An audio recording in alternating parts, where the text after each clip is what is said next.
add a little nuance to the previous commenter. While I completely agree that you should absolutely stick to your principles, I think fundamentally what must guide you is what you can do to make ordinary people's lives better, period. And I know that, you know, in the days after the election, there was a lot of vilification of Trump voters, and frankly, I realized I don't even know any Trump voters. I live in an urban area in a blue state, and even if I wanted to try to talk to one, I couldn't find one to try to talk to find common ground. So here's the thing about Trump voters is they're humans, they're people. Most of them, the majority of them probably were doing some low information voting, okay, which is what I was doing. I was very complacent before this election. I didn't come to meetings like this. I felt a little woken up after the election. So a lot of what people saw in Trump were things that we would all get behind. They saw, I'm not saying these are true, but they saw that he was not corrupt. They saw, or they perceived that he was, you know, in it for the little guy. So those are ideals that we can still hold up, and we should hold Trump to those ideals. And his voters would want us to. So I see more commonalities, and I agree that if you have a principled reason to obstruct, you should obstruct like hell. You should use every possible means at your disposal to obstruct what you consider something that would hurt ordinary Americans. But I don't think that the rhetoric, I think the rhetoric can be more divisive. And then the other question I had was if you socialize with your Republican colleagues at all, I mean, I know there's 435 or so of you in the House, and it's a lot of people to get to know, but do you feel like any of them are reasonable humans? I think the answer is yes, okay? You know, Senator John, this is in the Senate, but Senator John McCain and Senator Lindsey Graham, they have called for, and probably other Republicans have called for Senate hearings into the Russian influence on this election. I mean, I believe someone like John McCain has integrity, even if I don't agree with him on all things, and I'm questioning if, you know, you could build bridges with Republican colleagues. Maybe I'm very naive, but...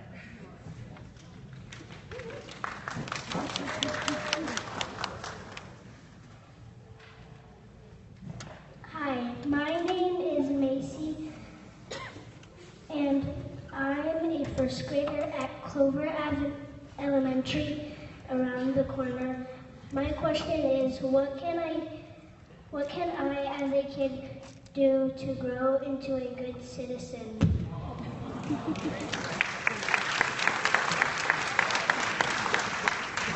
Well, Macy, you're off to a really good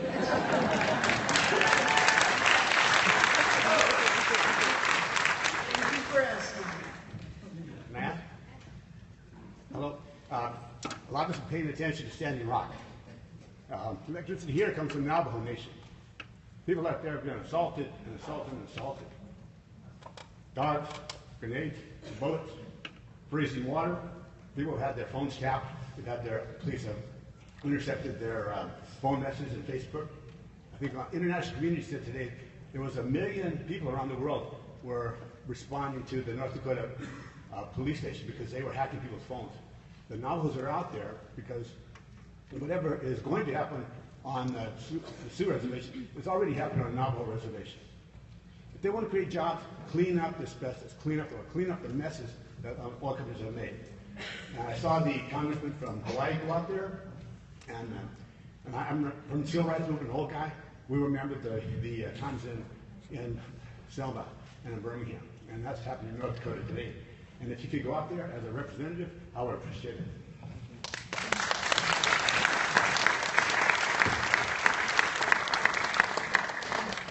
I'm Charlotte Carroll. I was amazed that Trump was elected, but he is the president-elect. Well, I want to know, why is his family allowed to act as president also? Or is there something Congress can do about it? And secondly, this is a completely different subject.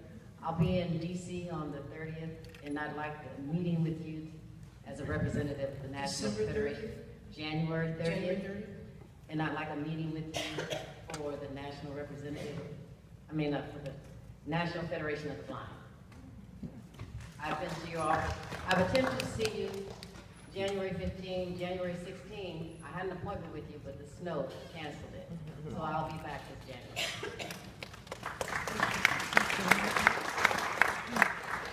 Hi, Congresswoman Bass. I'm Patricia Doslu.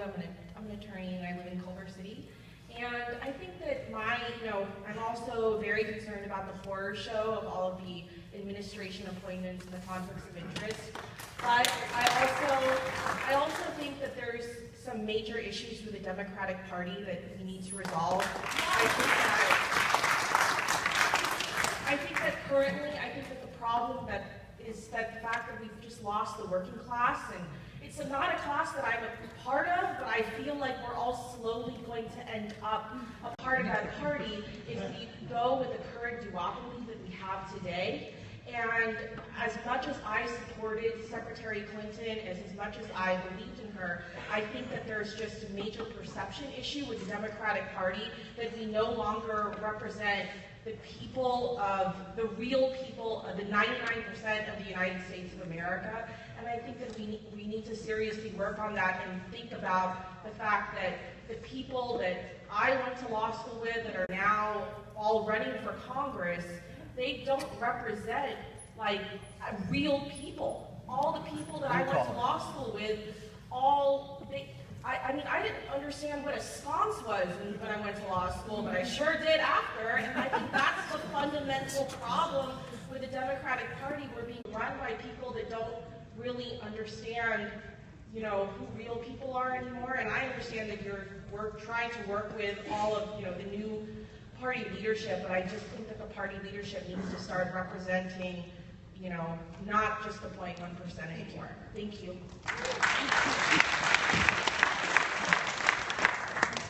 Hi, I'm Ellen Fletcher, and I've been to some of your meetings. I think we need some historical perspective. This started in '73 with the think tanks and with ALEC and with Paul Rywick and the Koch brothers. These started for this young student. They got elected to school boards. Then they went to city councils. Then they took over the governorships. And then they took over the nation. It took 40 years after Watergate. They had a plan. We don't have a plan as Democrats. I mean, I'm older than you are. I watched the Watergate hearings. We can't start from the top down. We have to start with the that's why they won, because they've been planning this for over 40 years. It didn't take that long for them to take over the country.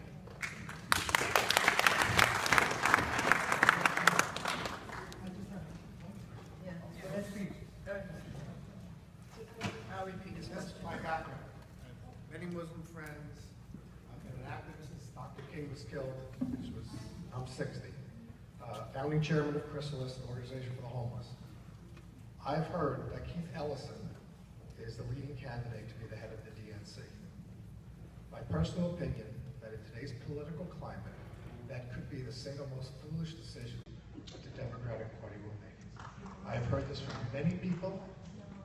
I personally don't care whether he's a Muslim. I don't care. But we have perception issues, reality issues. There are lunatics out there. So maybe people disagree, that's fine. I'm just giving you my opinion and the opinion of innumerable people that I've spoken with. They see it as just a foolish political decision. And sometimes you have to avoid that. And I hope that you do. I really do, because my wife's a clinical psychologist. Her patients are scared to death of me. Terrified. So I hope you fight. Don't compromise. Just fight. I agree with all the people that have mentioned that the DNC has to change incredibly, because the only thing that they seem to have at this point is a united front against whatever the heck is going on because of the rules in Congress and also the situation now. They're not going to have a lot of opportunities to put legislation together. But I wanted to ask you about what we can do in California to kind of insulate us from a lot of these changes. I know that the school district is lawyering up like crazy. I'm sorry? Succeed. Well, other than succeed. United States of California. Yeah, other than secede, what can we do to kind of insulate us from all the, I guess we have almost a target on our back because Trump was pretty much rebuffed in California. And if you could just address what we can do here to insulate California.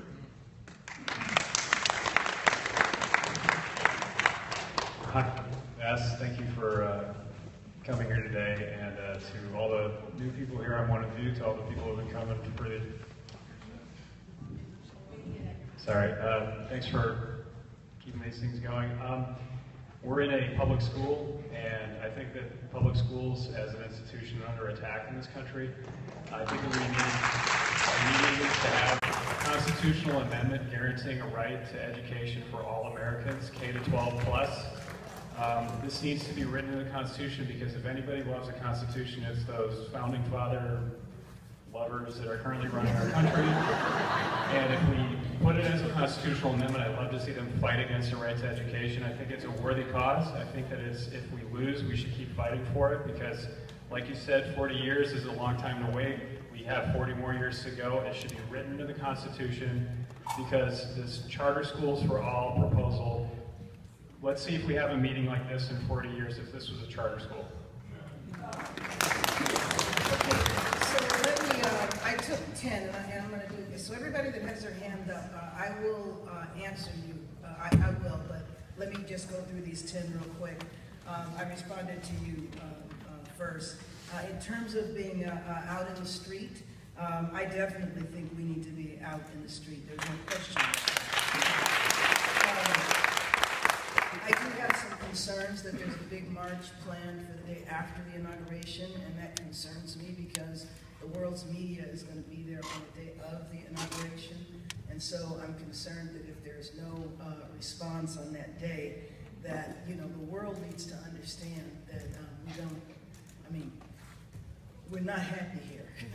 This went wrong. This went wrong in so many different ways, and we can talk about what some of the analysis is later on, but I do think it's important that the country as well as the world know that we are not happy about this man at all. And what can you do to make ordinary people understand better? You know, one of the big problems that I think the Democratic Party does every year, every other year, which is only organize around elections. You know,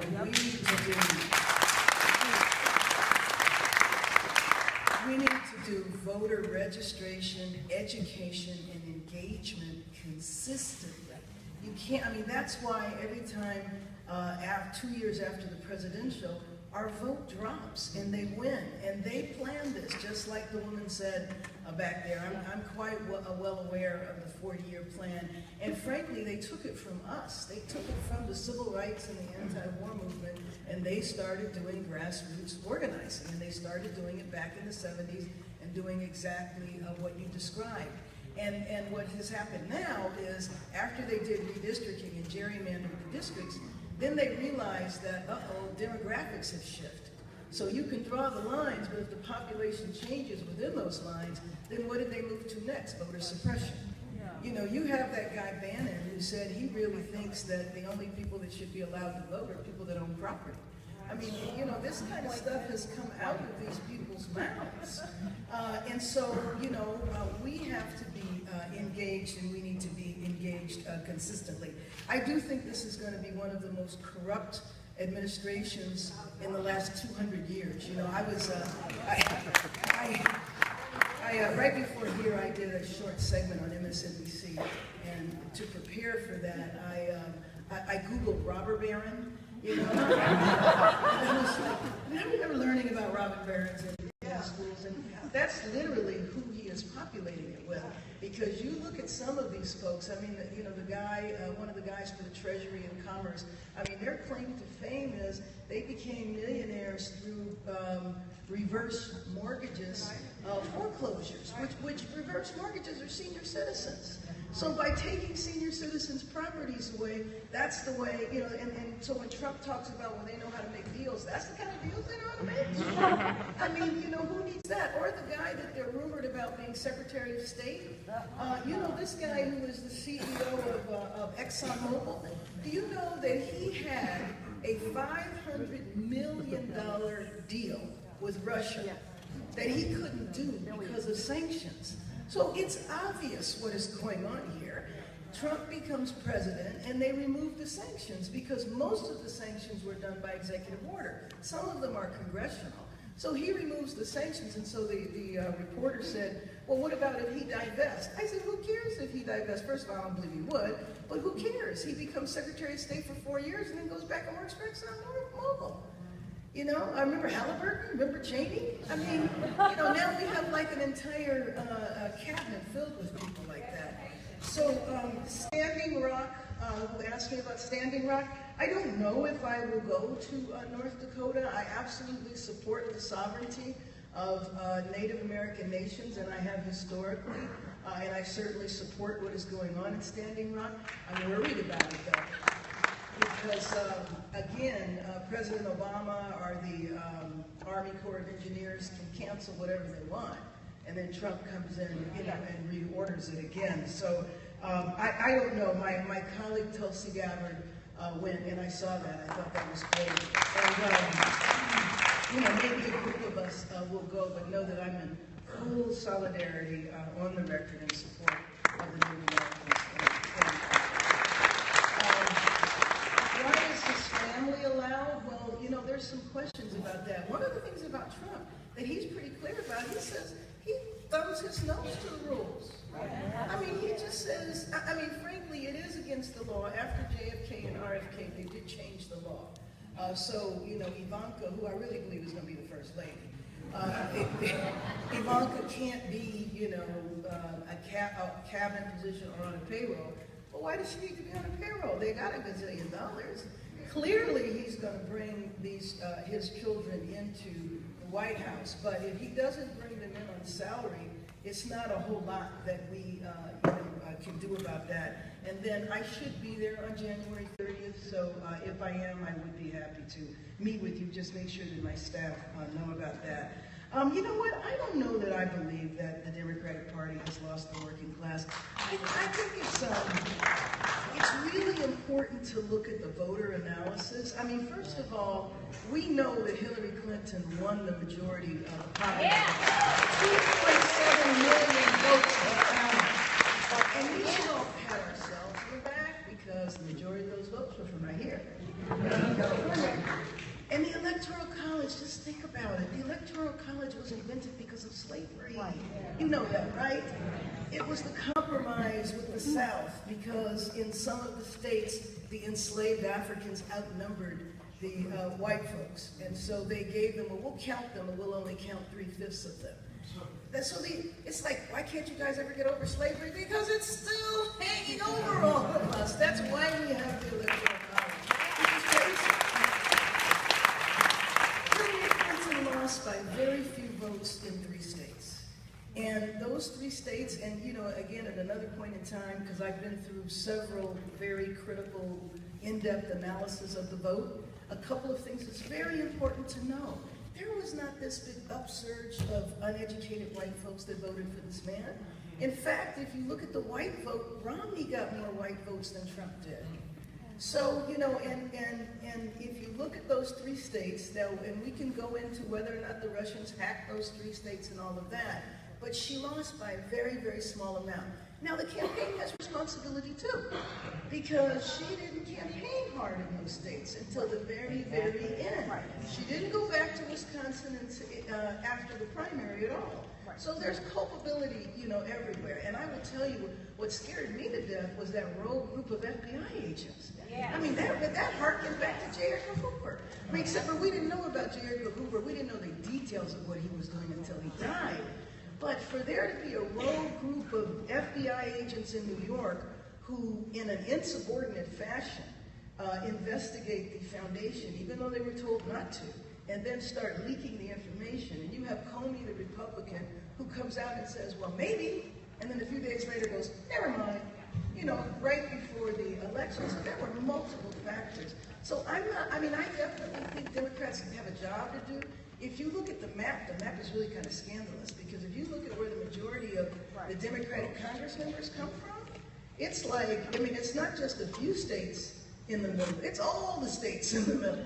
So we do have work to do, but I'm just not convinced that we've lost the working class. And then the thing we're going to have to thank Trump for, now, if we can't take everything he is doing every single day and use it to educate those unfortunate working people who thought this man was not corrupt, who thought he was going to deliver for them, how do you have a Secretary of Labor that doesn't believe in employees?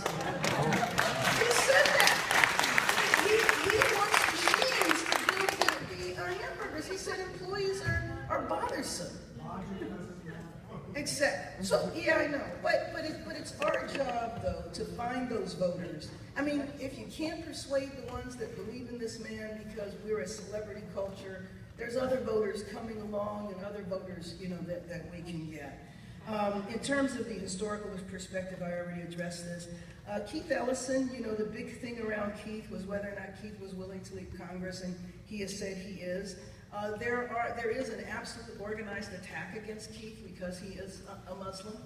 No, I know, but and you know, I've been in rooms where Keith was told what you said, and I'm sure it's hurtful for him to hear. But you know, he has been told that, and so you know, we will see. The process to elect the chair, I believe, maybe somebody here knows. I think it's March. It's February. Okay. So, you know, and there's several people running, and I would imagine there are going to be other people that continue to run. In terms of what we can do in California, oh my God, you know, in the 6 years I've been in Congress, I mean, I always knew I loved my state and all that, but Jesus, you know, they call us the left coast. We are so far to the left of the rest of the country.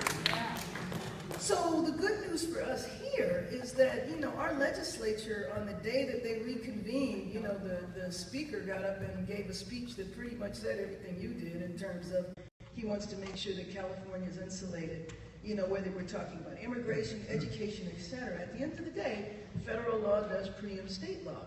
So in terms of public school education and a constitutional amendment, I imagine you know what it takes to pass a constitutional amendment.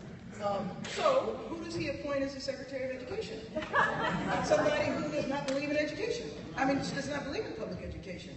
You know, Trump came up with this, it's called a New Deal for Black America, which is on his website. It's so fancy. And it really doesn't have anything to do with Black America. He just slapped black on it. But the number one item is school vouchers. That's his number one item, and of course he couches that in school choice and all of that. But anyway, so those were 10. Let's go through 10 more. Where am I going? Thank you. All the people in the audience and you, Congresswoman Karen Bass, have been very thorough, and I've enjoyed sitting here listening to each of us, because I consider us one. My question, you've answered much of it, but what I'd like to know is, I don't recall any other presidential or elect or sitting president going to the extent this elect president has. And my question is, again, for his family to sit in, his lovely daughter to sit in on meetings, offer comments, and ask questions. We did not elect her. I didn't elect him. But there are things that he says that any ordinary citizen would probably be cited for inciting a riot. Our country cannot afford to be divided, because when we are divided, that's when the enemy conquers. My question, the biggest question is, why can't we throw out the electoral vote?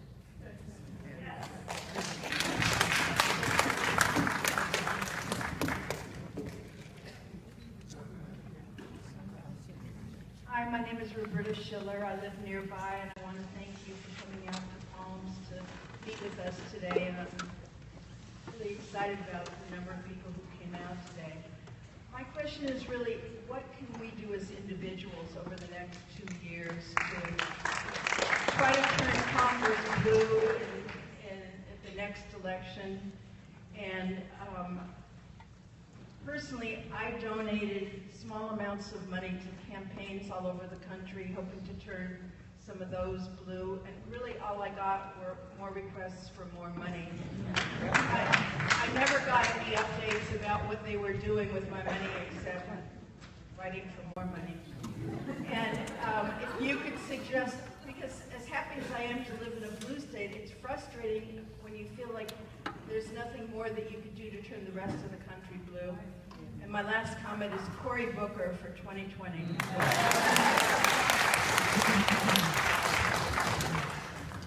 Hello, Ms. Bass. The question about the schooling is school districts regulate the charter program. So the problem is that we need to regulate the regulators so we can keep the money in the school districts, the regular school districts. Number two, the Democratic Party should not be run by somebody who's a politician. That's the problem. We need somebody who's bipartisan completely, that's not a politician, but that cares about the social issues that go on here in our country. And we also need to understand that you're right. If we are divided, that's going to be the biggest problem. So I think that there should be more forums like this across the country. And maybe you should tell your constituents that we're doing it here. I don't think everybody beyond you is doing that, Ms. Bass. I'm so sorry. Like a lot of people, we're trying to get out of here and we have other things to do. But thank you so much for your time. This is an excellent room.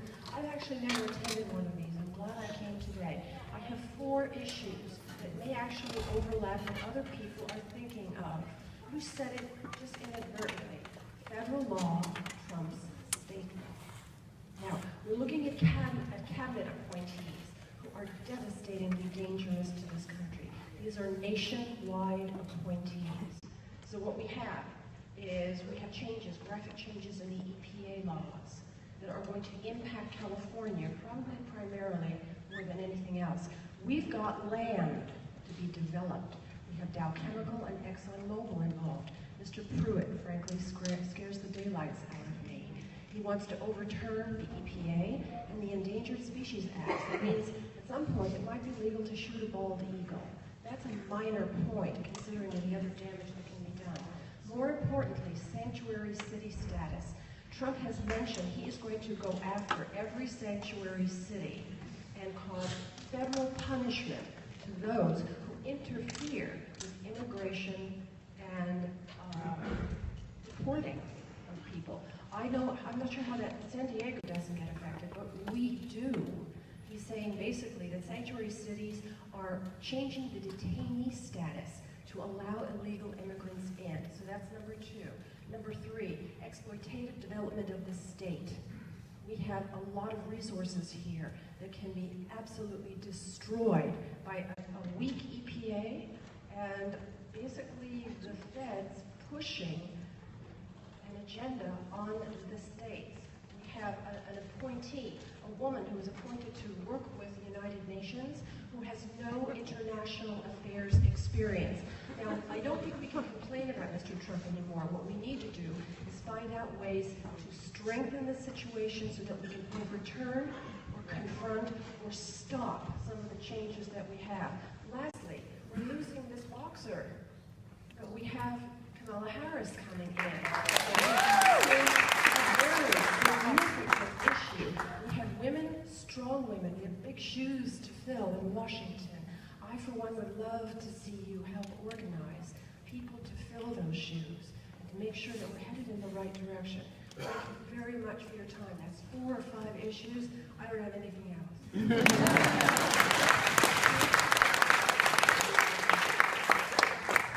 Okay.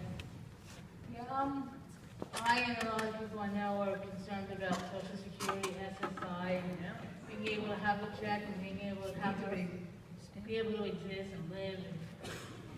So a lot of people are nervous about how do we keep it strong. And he said he wasn't going to cut it, a lot of that stuff, but yet he's appointing advisors who are the complete opposite, who don't care about permanently seniors and disabled. And I can't afford to buy, and I don't buy anything imports because I don't want to send my hard-to-come-by money or overseas. I want to keep money here. We need to keep this country strong and not support foreign companies and foreign governments. We need to keep ourselves strong. We, the ones that wouldn't care about ourselves. Thank you.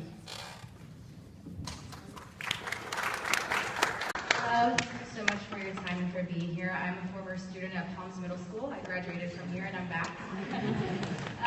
But what most people don't know when they see me is that I'm one of the 11 million undocumented immigrants in the United States of America. I'm under DACA, Deferred Action for Childhood Arrivals, passed by Barack Obama as an executive order for kids who were brought here at a young age.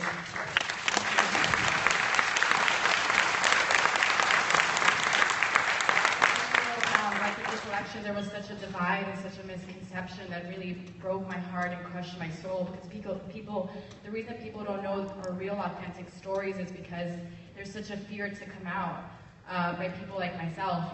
Me, I have DACA, so I'm somewhat protected and I can talk about this, but other people fear deportation and fear being honest and genuine, and I really feel I want people to know when we tell our stories, it's not that we dislike you or we're anything against you. We need you to hear us, to understand us, to help us to know that we're not criminals. We love this country very much. I love this country very much. And it's my home. I recently got to go to my birthplace for the first time in 25 years. For 25 years, I had never been able to go, and I'm working on a documentary. So I just want to say, please, fight for us. People, please understand us. Please hear our stories and do everything possible, because there's a lot of fear going on. So thank you. Hi, good morning. Thank you for being here. I just wanted to reinforce all this about community organizing and grassroots. And I just wanted to say, how do we, they destroyed Obama over being a community organizer, over Acorn. They knew that's how he won his elections. How do we, in this room, all get plugged into something like that to, again, make a grassroots effort? And I know, like everyone was saying, we're in a blue state. How do we affect something like the outcome of that Louisiana Senate race, which obviously there wasn't much of a chance, but how do we get mobilized to be back in that system again? There you go, we all hang out together. We make phone calls, we have the infrastructure to do it in LA. We can all go to a room and do that, voter registration. Thank you. Thank you. I want to echo what everyone said about thanking you for being here today, Congresswoman Bass. I'm just going to go with one issue, and I think it's imperative that the next head of the DNC does implement a 50-state strategy, because I think that was really important 10 years ago with Howard Dean, and I don't care who it is, but we need a 50-state strategy, so please make sure that you echo that with your colleagues in the House and the Senate to make sure that we have somebody that's going to help us win back the House in 2018. Hi, so just two thoughts. One is the Democratic Party has been drifting rightward for 40 years, and I think there's a sweet spot to the, not too far to lose the country, but there's a sweet spot leftward that I think if the Democratic would drift, it would capture all of those votes that are disenfranchised and went to Trump ridiculously, but it's because we're not speaking to them, and I think Bernie was. And so I think that's the direction. And since the Democratic Party has been drifting rightward over the last 20, 30 years, I've been thinking, why are they doing that? Why aren't they drifting leftward? So that's one point. The second point is, the guy's going to do something illegal, so impeach him.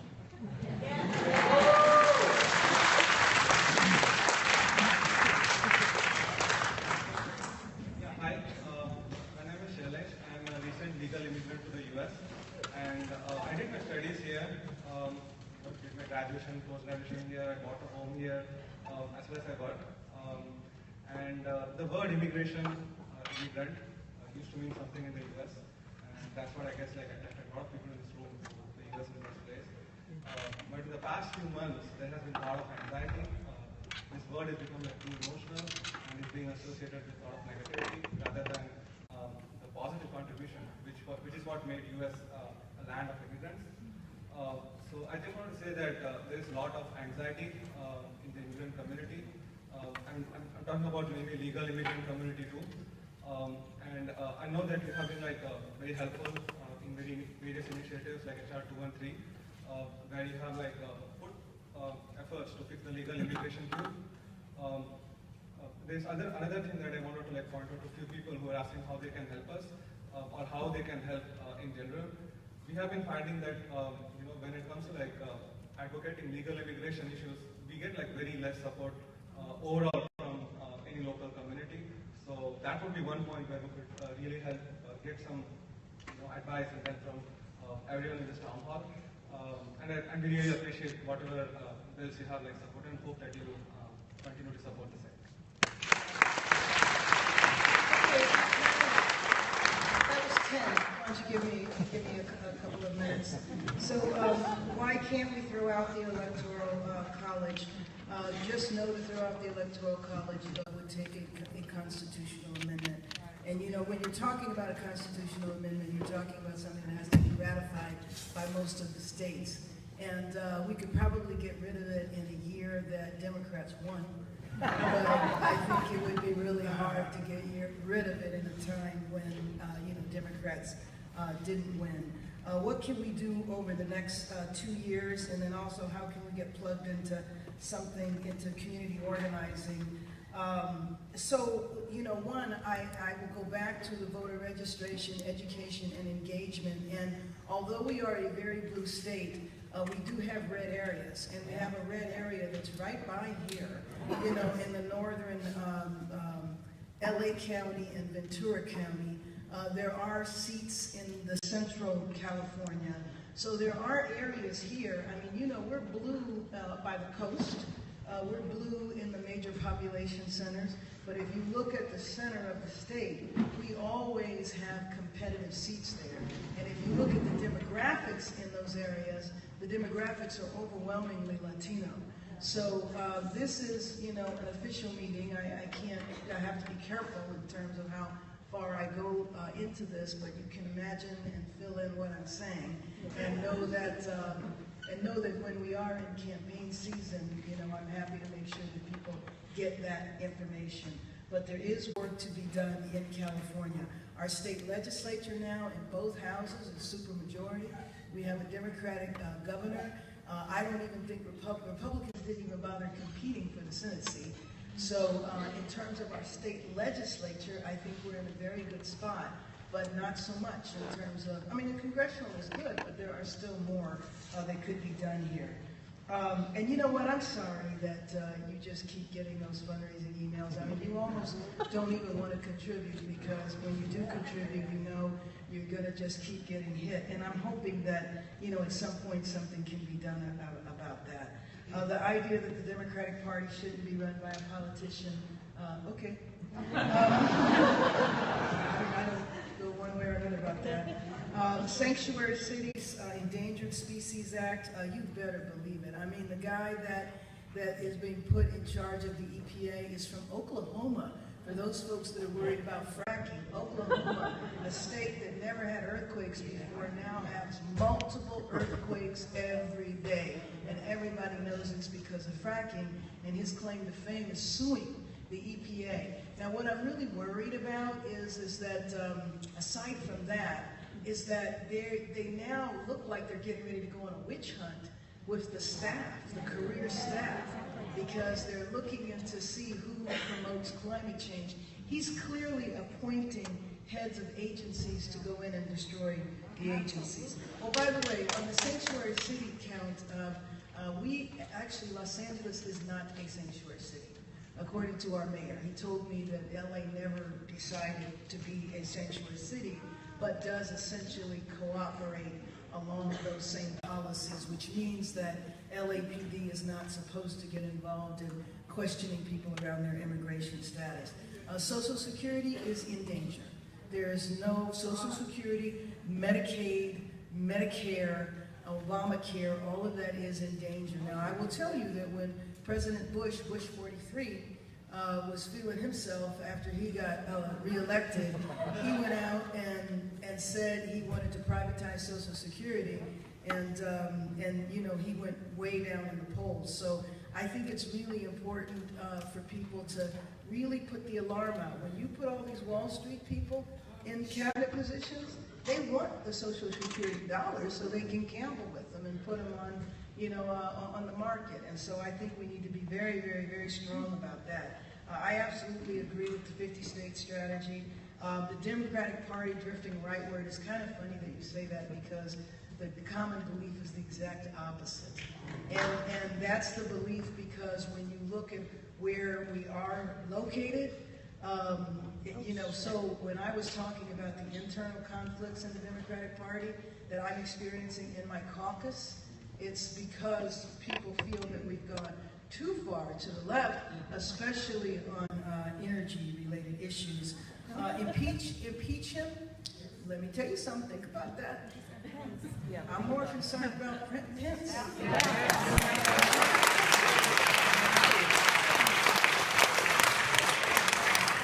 Because Pence is an ideologue, along with Paul Ryan, who is the speaker. And if you want to understand their ideology, read Paul Ryan's document, A Better Way. He lays out his view of America, which is, he's essentially an ideologue that subscribes to social Darwinism. Social Darwinism, the survival of the fittest. So, basically we should look at voluntarism as a way, and I don't really know that you need to have the government involved in safety net stuff. So when you're talking about impeaching him, just keep that in mind. In terms of immigration and DACA, I'm worried about DACA, he's kind of going back and forth about that. And he said that he's not really going to do anything about that. But yet he has these people like Sessions who is extremely anti-immigrant. So I think that we can't take any of that for granted. I think I went through the 10. Why don't we keep going? Hi, my name is Mara Howe. One of the questions that you just talked about was the changes that are coming. People are turning to the fake news from the mainstream media, and they're criticizing that. How do we talk about the changes that are legitimately coming while whole swaths of people are dismissing the actual news and they're turning towards fake news outlets, with this landslide and mandate and all that crap that is being bandied about. Also, regarding the inauguration and the Million Women March and all the things that are happening right around that, safety-wise, because I'm going.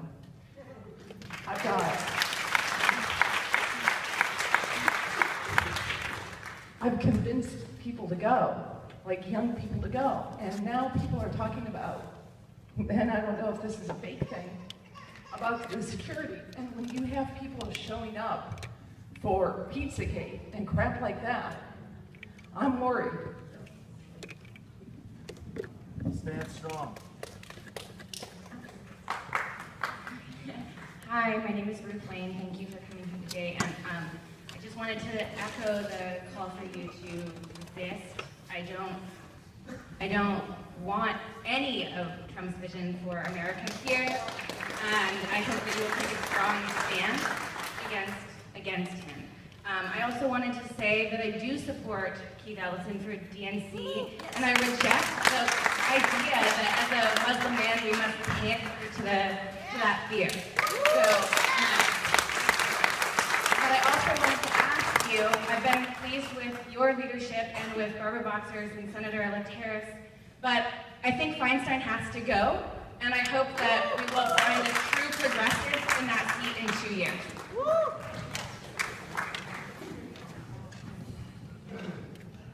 Hi, I'm Linda Heisen. Thank you so much for being here this morning, Representative Bass. 2 years ago, the Supreme Court gutted the Voting Rights Act, and look who's in the White House. I'm really concerned about the status of the Supreme Court and who he's going to get there. And I'm wondering, and I was very concerned when I heard that some Democrats were saying, oh, we're not going to oppose that. That's what it's like. You mean Sessions? No, I mean the Supreme Court. I mean, Sessions is a horror in himself. The Supreme Court is even more of a horror because those people are going to last for 30, 40 years. And I'm just concerned about when I hear Democrats say, well, we don't want to just not do some of these things. So I'm wondering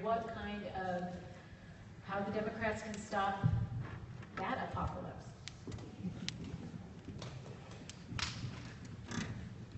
Hello. Thanks for taking the questions. This is somewhat related. I'm planning on this. One of the main things that I'm concerned about is the continuing existence of the Civil Rights Act. Big provisions, like the voting just got gutted recently, and the other provisions that recognize the categories between all the different, gender and the things that are listed there. There's going to be a strong movement to progress, to dismantle civil rights in a very subversive way, because it's illegal to do it in a direct way. So I'm curious to know if there's a plan of actions that are going to be coming forward to dismantle civil rights.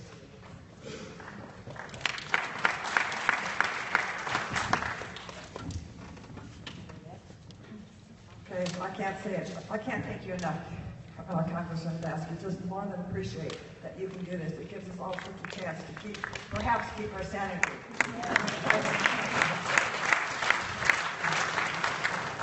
My question is that I was told that the Affordable Care Act cannot be cherry-picked, that either you took it all or you can take nothing. That doesn't mean that some of it cannot be tweaked, but as far as I know, that the entire plan has to be accepted or none of it. I don't know if that's true, but I'd love to know. Thank you. Thank you, Congressmember Bass.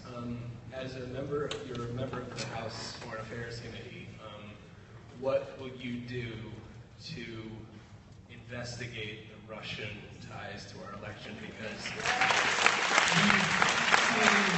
we've seen the Republicans hold the committee nonstop for things that were just frankly bullshit. And I think I would expect the Democrats to want committee as well to at least fairly investigate this and get some answers, because it doesn't seem fair, and at least we'd like to know the truth. Yeah, so thank you very much. So just a quick comment, with all due respect, if the biggest argument within the Democratic Party is that they've gone too far right, especially on green issues, too far left, I think that's a good indication that they've gone too far right. Really good indication. The other thing is, I'm really excited to hear and antsy to hear about the students, not suspects, because I feel a lot of the reason that it's gone too far right is we're not listening to the youth. And the youth right now are leading the charge in grassroots movements, progressive movements, and I really want to do, I'm not as much worried about insulating California as I am about insulating our young people from all the hurt that is going to, because they're going to inherit this earth. And they're leading the movements and things like Standing Rock. And in this election, I feel like they concentrated a lot on, I'll just say they did not focus enough on young people. They did not focus enough on millennials and college students and people, and even the youth. I've had a lot of elementary kids and middle school kids who were campaigning for progressive ideals during the campaign that no one listened to. And I think that's still going on. They're focusing now on the white working class. I feel like a lot of other things are getting left behind and people are not paying attention to the youth. So what is the Democratic Party going to, my question is, what is the Democratic Party going to do to listen more to millennials and the youth that are going to inherit the earth? Thank you.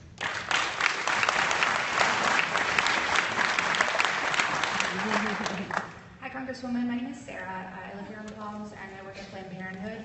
I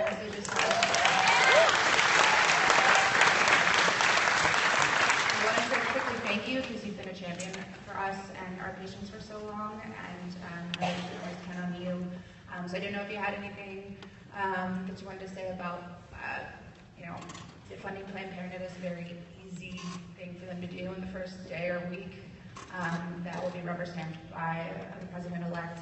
And then kind of just a follow-up question, I just feel like all of us through Facebook and the news and talking like you just, it's exhausting, the 20, 30, 40 different conflicts of interest and crappy appointments that we hear. And it's just like, how to prioritize them? Like, is there any kind of indication of like what are the first battles that the Democratic Party plans to actually really pick with the upcoming administration? Is there like a cabinet pick that kind of feels like is the top of who we should really be putting our political capital into fighting, just so that we can also kind of feel like we're putting our energy into 1 or 2 or 3 things instead of like 400 things that are going through our inboxes. Thank you.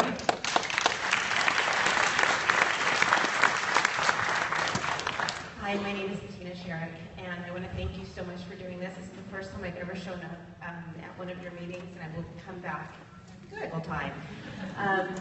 As we sit here, President-elect is attacking China on Twitter, and he's not reading security briefings. And this is a travesty. He's going to put us into a war because of his ridiculous love of tweeting out bullshit. I'm not the first one to say that. What can we do, or what can Congress do, what can anyone do to get this man off of Twitter?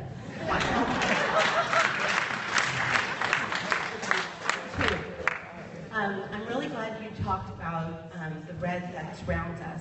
There's red here. A no N-word sign showed up on the corner of San Vicente and Wilshire twice. There's a guy driving around my neighborhood, not my neighborhood, like very close by, yelling at black kids. A friend, the only Jew living in, I'm so sorry, this is kind of upsetting me. Living in a condo building, ended up with a very racist, go live in a concentration camp flyer on the door. These things are not showing up in the news. Unfortunately, they're showing up in the echo chamber that is my Facebook feed. What can we do to make sure that we are not complicit because we're not paying attention right in our neighborhood?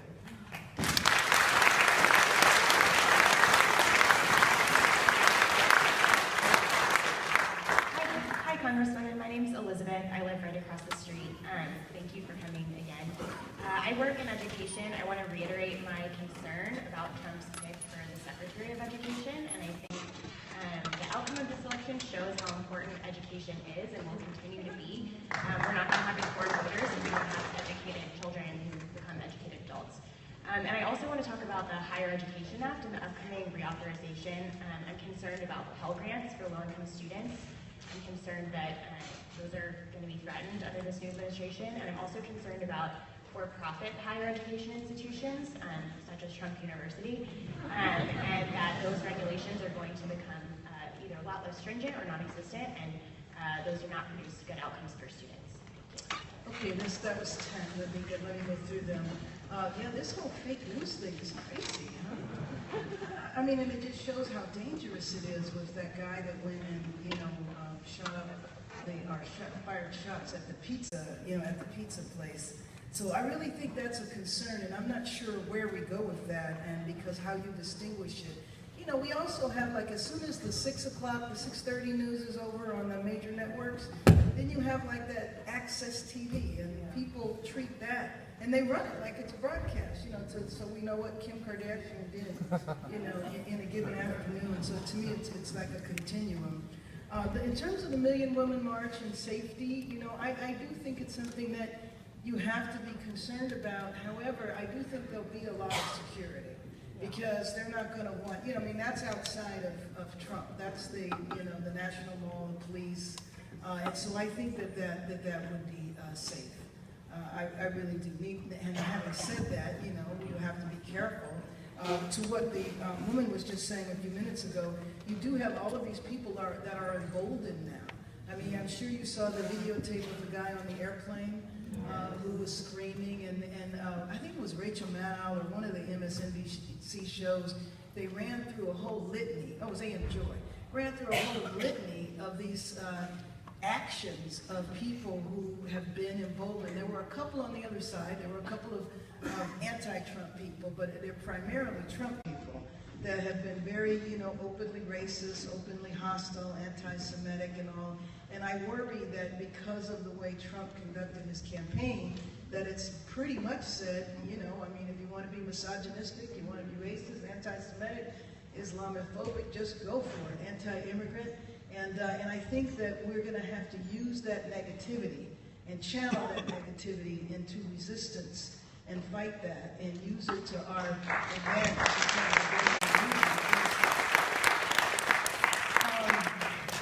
So a young woman in the back said she wants me to resist any of Trump's vision here. You better believe I will resist Trump's vision here. There's no question about that.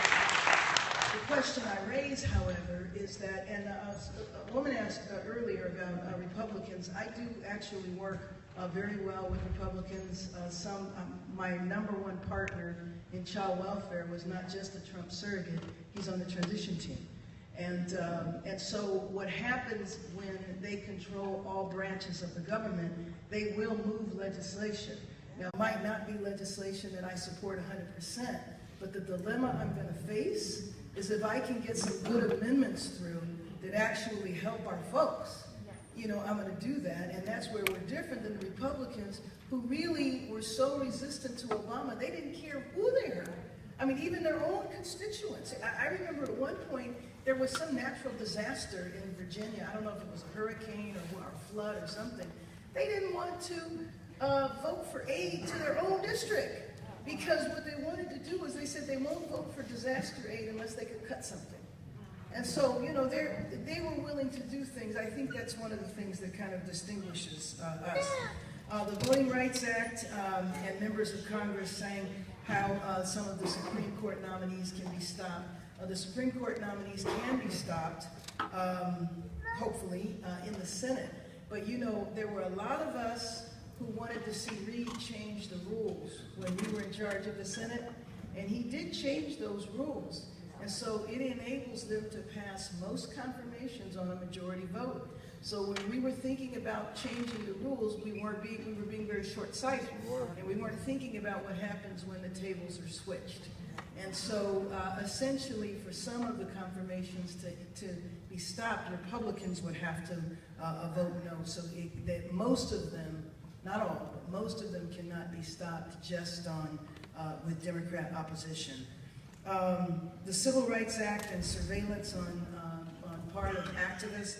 The Civil Rights Act, I really do worry about that when you have somebody that's being appointed to the Department of Justice who has the record he does. And frankly, I don't care what racist comment Sessions said 30 years ago. I care about his policies 30 days ago, okay? Because he has been, he's very, very anti-immigrant. Do you think he's going to prosecute police officers with, police violence? There's a lot that he can roll back, enforcement of what little bit remains of voting rights. All those things are going to be threatened. In terms of the Affordable Care Act and can it be cherry-picked, well, you heard Trump come out and say that he wanted to keep pre-existing conditions and he wanted to keep young people on until they were 26. What Trump wasn't thinking about is how you pay for that. And the way you pay for that is with the individual mandate. And so you can change parts of Obamacare. It just depends on what. I will tell you that I'm finishing up my 6th year in Congress, and when I started, their motto was repeal and replace. I've been waiting for the replacement for 6 years. They've never even come forward with a bill. So that's why they might do something like repeal it in 2022. To get them past the next 2 elections. They could do something, like that. But whether or not it would go into effect, immediately, I highly doubt. In terms of the Foreign Affairs Committee, what can I do?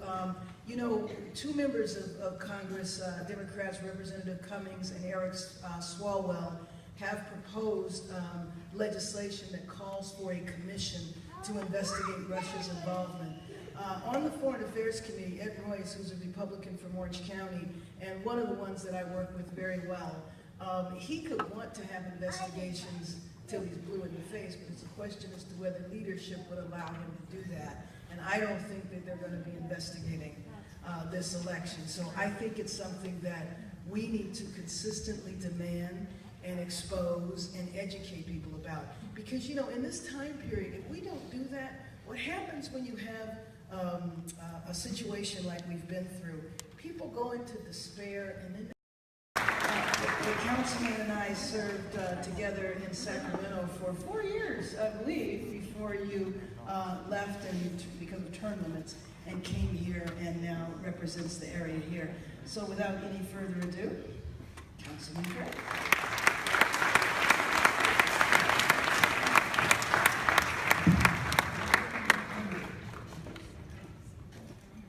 Well, thank you, Karen, and good morning, everybody. Good morning. I'm feeling a little deja vu because, to be honest, I have not been in this auditorium since I was a student at Ponce Junior High. And I hate to admit that was almost 50 years ago. So, but I think it looks pretty much the same as it did 50 years ago. I don't know if that's good or bad. Maybe it's good. And it's great to be here and see Karen Bass as your Congress member.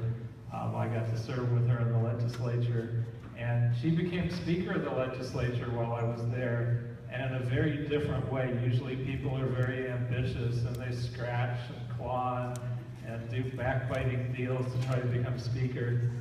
Karen was just someone everyone thought should be Speaker, so they reached out to her, and she did great. Unfortunately, with term limits, she could only do it for 2 years, and then she was termed out. But you have a great former Speaker and a great Congress member. Let's give her a big hand.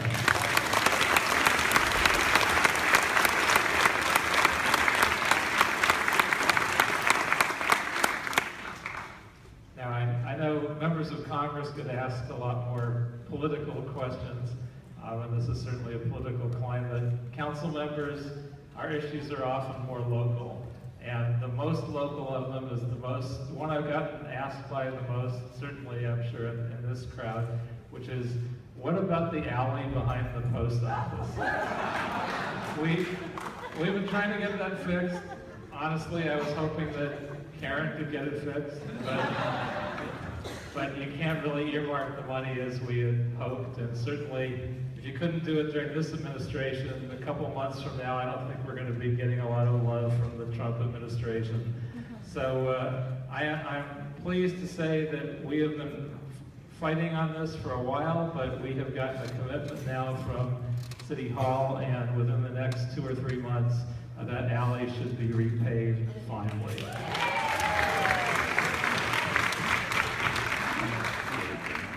Now, this has been an interesting week for me. We've probably had enough significant issues and things happen in the last week to count for a year.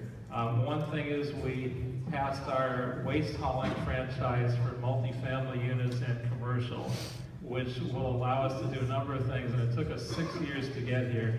It will provide recycling in 70% of the city that didn't have recycling, which is multifamily and commercial. It will, instead of having 35 different companies crisscrossing the city and with diesel belching trucks, we will have 7 franchises. They will each cover a zone that dramatically reduce traffic, dramatically reduce pollution.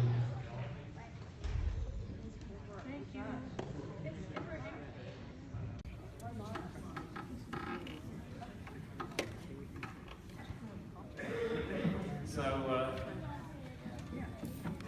they all will use clean burning trucks.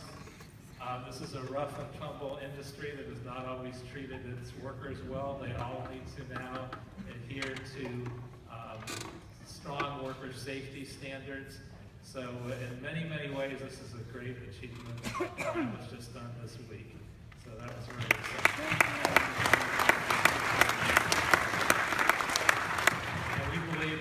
make a dramatic dent in our climate change-inducing gases. And other cities across the country have already started to emulate us before we were even finished, including New York City. And we believe this will be followed by many cities and many states across the country and maybe across the world. So very exciting day for that. We've also had to deal with a difficult issue that's just started to come up, and it may last for a while. It might last for a couple of weeks, I'm not sure. But many of you may have seen on the news that a senior citizen center, formerly Westwood Horizons in my district, has disgustingly decided to evict every resident. Over 100 seniors, some in their hundreds, would be out on the street. We got them to agree at a minimum to follow the Ellis law, which means that anyone that's been there for over a year will get a year's notice. So they get a year to adjust to it. But I think this is pretty outrageous, and we may have some legal steps that we're able to take to fend this off. But I think the way that this ends is by embarrassing this national company into submission. And so we're trying to figure out the strategy to do that, but we'll be asking people to make phone calls and send emails and send letters and maybe do protests at their site. I'm not sure exactly what steps we're going to take, but we're not going to rest until these guys back off.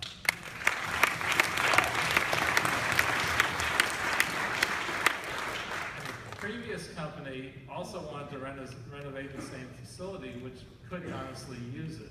But they had a plan that was submitted to the city whereby they would do it in sections. They'd clear off a floor, and then they'd fix it, and then people would move to that floor, and they'd do it in stages, so nobody actually had to get evicted. They're trying to use the permit to do it that way, to do it their way. And we're certainly going to look at whether legally we can deny that and say this is not the same process and prevent it from going forward. But I look forward to enlisting your help and everyone's help in my district and beyond to embarrass the heck out of these guys.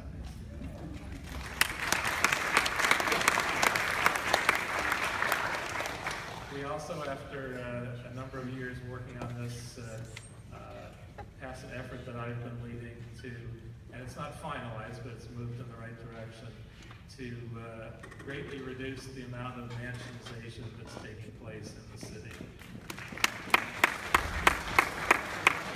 So we've eliminated a number of exemptions that add square footage, including a green building exemption, which already was required, so we were giving a bonus for nothing now.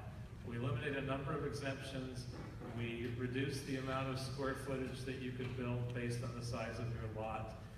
We also made it harder to build ugly, boxy McMansions by requiring that above 20 feet there be some articulation, so it can't just be a box.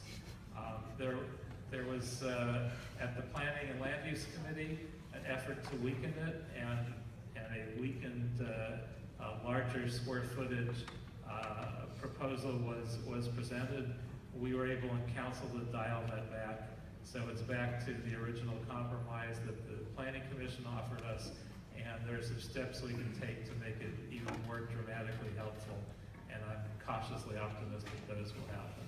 So this was overall a very interesting week. Most of it was good news. And hopefully the Senior Citizen Center issue, we will make good news within the next couple months.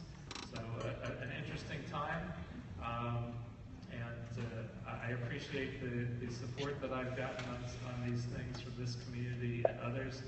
We've worked with you on all kinds of stuff in addition, from getting parklets on Motor Avenue to paving streets and trimming trees and all the usual things that we should be doing and we are working on doing and doing more of. So I thank you for the opportunity to chat with you for a couple minutes, and thank you for working with me on this.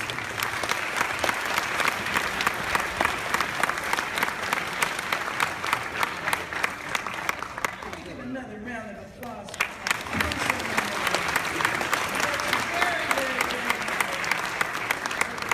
Appreciate you coming. So let me do a time time check with you. One of the things that we pride ourselves in doing is starting and ending on time. There's still a number of people with a lot of questions, and so I'm willing to continue. I have a proposal to make to do that. Before I do that, though, I heard that the new president of West LA College, Jim Limbaugh, is he here? Oh, please, come forward.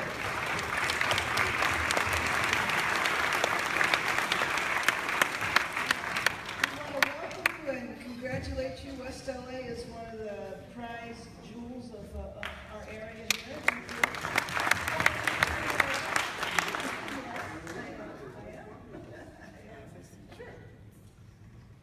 Thank you, Congresswoman Bass. I just wanted to officially introduce myself. I've been here for 2 months, and I'm very proud to be in the Los Angeles District. And for those of you who are concerned about and committed to our community colleges, and I appreciate the eloquence of the statement here earlier, please know that virtually every one of my students has been marginalized, threatened, or otherwise impacted by comments of the incoming president-elect. Please know that the entire district is unified in its desire, in its dedication, and its commitment to making sure that every one of our students, undocumented LGBTQ, students of different faiths and religions, will continue to be cared for, will continue to be supported, and we will make sure that no matter what happens, those students who have come to us with fear that they're going to be carried away in the middle of the night will get the kind of education they deserve, that we want for them. So please know that we will do everything possible to make sure those students have the future they deserve, that we all want them to have.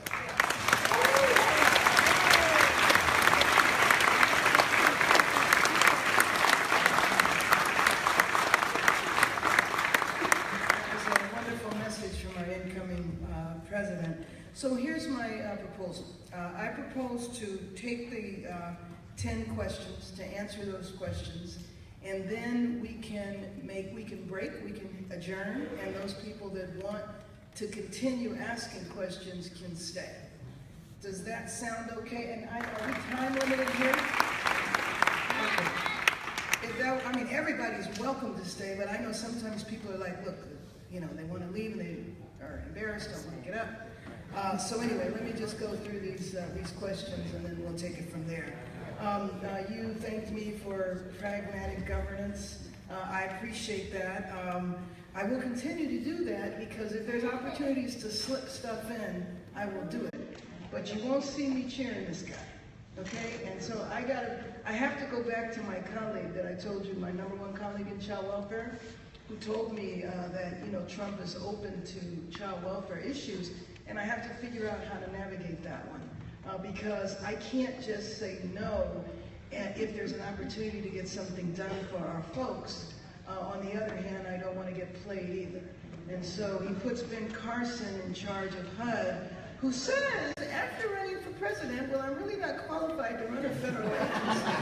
I just want to run the world, but not a federal agency. Anyway, they put him in charge of HUD, and I kind of have some mixed feelings about that, because in a way, I think that's okay. Better than him being in charge of Health and Human Services, of which he knows something about. I don't know. I mean, maybe it means that the career people will be the ones that really run it. I am very hopeful here, though, in terms of housing. You know, $1.2 billion bond that was passed to address homelessness, I think is wonderful. We know we need a lot, certainly a lot more than that, and that addresses homelessness. It doesn't address the affordability of housing. Politicians need to run the government, not business people. Okay. You should know that the majority of the Republican Party, the members of the House of Representatives, not only are they millionaires, they also were business people. So it's interesting, our backgrounds as we go into these positions. Boy, do I believe, yes, we need to win. That's absolutely right, and we need to focus on that. And we have redistricting coming up very soon. You know, the Republicans control 31 governorships, and we have a number of them coming up. I think that our eye was not on the ball, and we weren't paying attention to the state legislatures. Now, obviously, we were here, but I'm talking about the rest of the country. UTLA, I remember when UTLA started, actually. I definitely support unions and organized labor. Voter suppression, how can we fight it? I think it's one of the most, you know, I mean, I serve on foreign affairs and I have to travel the world, right? And I go with my Republican colleagues and they want to sit down and they want to lecture a president of some other country about democracy and our model and voting. And I want you to know that I don't care who I am in front of. I do not, I said, wait a minute. Don't talk to me about democracy and voting when we are doing, or you guys are doing everything you can to stop people from voting in the United States.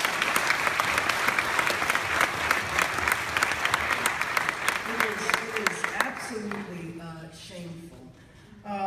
And so I do think that it's something that we have to fight and expose, and now we have this whole new issue of hacking and the vulnerability, and this is where we need to call on our tech community to say, you know, is this really possible? One of the things that I heard was that because we have all of these crazy voting systems, it's different everywhere, that it really is, you know, virtually impossible for like Russia to come in and like hack all over the country.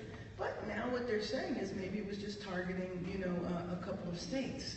So to me, prior to thinking about hacking, I was thinking about how can we in the 21st century not have one way to vote in this country? We should be able to vote for days. We should be able to vote virtually. There should be, I mean, you know, you have more than 40% turnout if voting was made easier. Rape kit backlog. We did specific legislation of which I was a part of to address the backlog of rape kits. So hopefully that is a problem that will be resolved. And then the community college cuts. You know, fortunately, a lot of that is a state issue where we do have the power, and so I'm hoping that that is something that will be repaired, because frankly, during the time I was in Sacramento, especially during the years I was speaker, and had to work with Arnold, this is like so deja vu to me. And now Arnold is going to do Celebrity Apprentice. And Trump is going to stay as the executive producer. Woo! Thinking, I can't make these things up. But anyway, during the time I was serving there, we did very, very deep cuts. And I'm hoping that given that we control supermajority in both houses, that we'll be able to restore some of the funding that was cut. Privatizing the postal service. You should know I'm a proud daughter of a postal worker. My father worked for the Postal Service for 37 years, so it's a personal issue to me.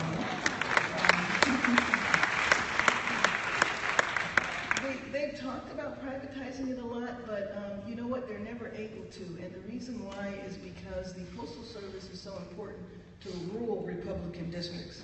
The Postal Service is one of the #1 employers of veterans, and it's a lot of issues like that keep the Postal Service intact. And the idea of low-cost financial services, that was new to me. If that's something that Senator Sanders has proposed, I'll look into being supportive of that.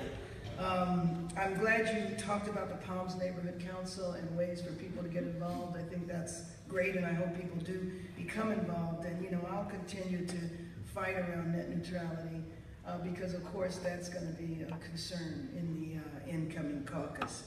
The DEM resolution, that's a nice idea, and so I'll follow that up. The idea of Democrats coming together with 10 things that to prevent from his appointees. That's going to be easy. I mean, we can come up with those 10 things in about 5 minutes and look at who each of these folks are.